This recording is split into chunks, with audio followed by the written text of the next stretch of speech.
खाटू श्याम बाबा के आशीर्वाद से जली वो ताकत जिसने नहार को उसके वश से मुक्त कर दिया। तभी टोटा वशीकरण, नहार लौटा अपने होश में और बुराई का हुआ हमेशा के लिए अंत। घर में सन्नाटा था, लेकिन उस सन्नाटे के पीछे एक ऐसा तूफान छिपा था जो सब कुछ हिला देने वाला था। नहार अब पूरी तरह बदल चुका था। उसकी आंखों में वह अपनापन नहीं था जो कभी रूही की सबसे बड़ी ताकत हुआ करता था।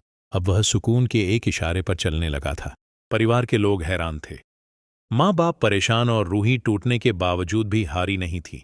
रूही ने खुद से वादा किया था, जब तक मेरी सांस चल रही है मैं नहार को सुकून के जाल से छुड़ाकर रहूंगी। नहार अकेला बैठा है। सुकून उसके पास आती है और कहती है, नहार, तुम अब इस घर में किसी को नहीं पहचानते। सब तुम्हारे खिलाफ हैं।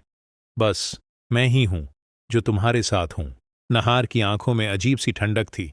वो धीरे से बोला, शायद तुम ठीक कह रही हो। रूही यह सब दरवाजे के पीछे से सुन रही थी।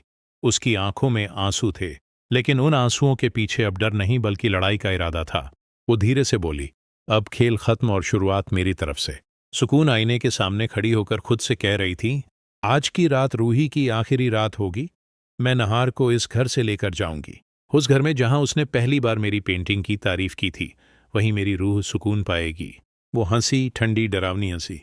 लेकिन उसे क्या पता था, रूही अब हर चाल का जवाब सोच चुकी थी। रूही हाथ जोड़कर खाटू श्याम बाबा के मंदिर में बोली, बाबा, अगर सच्चाई मेरे साथ है तो मुझे ताकत दीजिए। मैं नहार को वापस लाकर रहूंगी।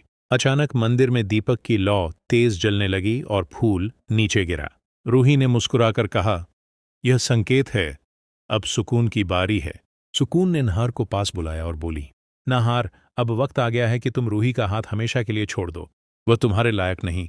उसने तुम्हारे खिलाफ सबको भड़काया है। यह सुनते ही नहार की आंखें लाल हो गईं।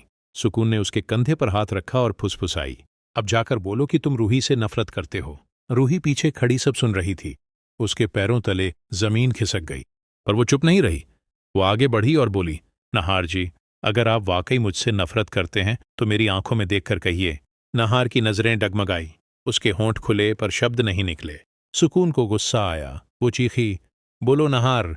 लेकिन तभी रूही ने अपने दुपट्टे से सुकून की तरफ एक दीपक की लौ फेंकी, जो पास रखे तंत्र मंत्र वाले ताबीज पर जा गिरी। ताबीज जल उठा और सुकून पीछे हट गई। अचानक कमरे में एक झोंका आया और पेंटिंग दीवार से गिर पड़ी। उस पेंटिंग में सुकून की परछाई हिलने लगी। रूही बोली, तू आत्मा है, इंसान नहीं। तेरा वजूद इसी पेंटिंग से बंधा है। सुकून चीखी, नहीं, कोई मुझे रोक नहीं सकता। रूही ने कहा, तेरा खेल यहीं खत्म होगा।